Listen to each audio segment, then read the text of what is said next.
90% of your New Year's resolutions come into one of three categories. I want to lose weight. I want to become fit. I want to be a better person. And what happens year after year? You join a diet, you join a gym, you join a church, and by February you've quit all three and you're right back where you were to begin with. The good news is you can be successful with all three of these things. And believe it or not, with very little effort on your part. Stick with me, we'll find out how. The problem people face with weight loss is they tend to bite off way more than they can chew. They start the year joining some starvation diet program. After about a month, they realize there's no way on earth they can keep this thing up for life. They end up quitting, they regain the weight, and end up more frustrated than ever.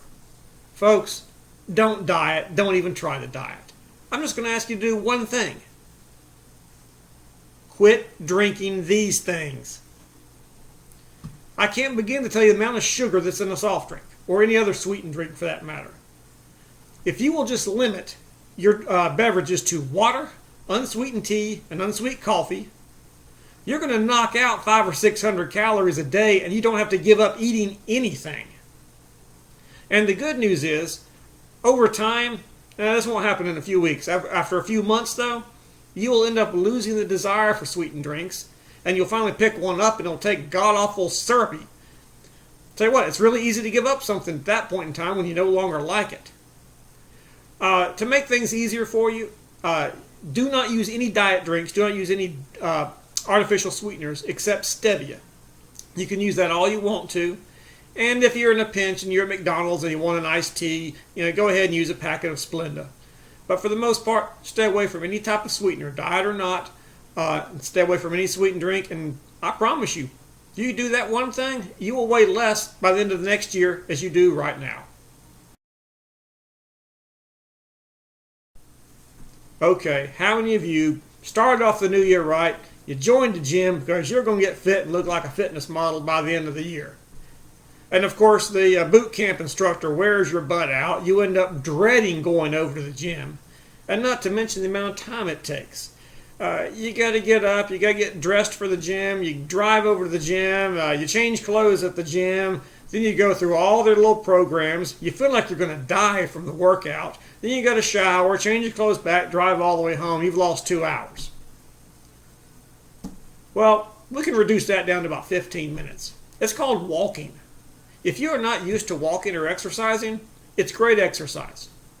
If you do 15 minutes of walking around the block every day, your overall fitness level will improve. Slowly, but it will improve.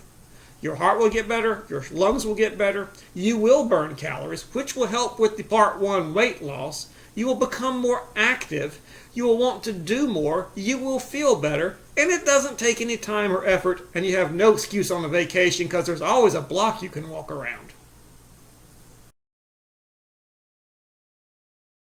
Okay, part 3, how to be a better person. Everyone says, oh, you need to go to church more, or synagogue or mosque, whatever your background is. Of course you do that. Then they say you got to read your Bible 47 minutes a day. Oh, and you got to pray this much, and then you got to give alms, and then you got to do and do and do, and you end up exhausted, and you end up leaving the church, and thus you're not a better person, all said and done. Well, I am a minister, and the first thing I'm going to tell you is I'm going to summarize the whole Bible into 2 sentences. Christ was asked what the greatest commandments were. He said, that is to love God and that is to love your neighbor. Guess what? If you love your neighbor, you're loving God. So you can really get it down to 1 sentence there. Well, how do you do that? Simple. Don't try to be a saint overnight. You aren't going to get there. Just remember this one thing in the back of your head the rest of the year. The most important person in the entire world is not your mother, it is not your girlfriend, it is not your children, it is not your family, it's not the president. The most important person in the world is the person that's in front of you. If you just keep that in the back of your mind, you'll find that you're a little bit more patient when talking to people. And that little bit more kindness tends to spread to their lives, and it spreads through your life and your family's life, and you will, by the end of the year, be a better person. Again, very little effort. So let's take a quick recap, folks. If you just do these 3 things, you're going to cover most of your New Year's resolutions with very little effort. Quit drinking sweetened drinks. Walk around the block. And remember, the person in front of you is important. Do those 3 things, and I'll guarantee you, you will be more fit at the end of the year, you will weigh less at the end of the year, and you will be a better person. And for the first time in however many years you've been on this earth, you can say you kept your New Year's resolutions.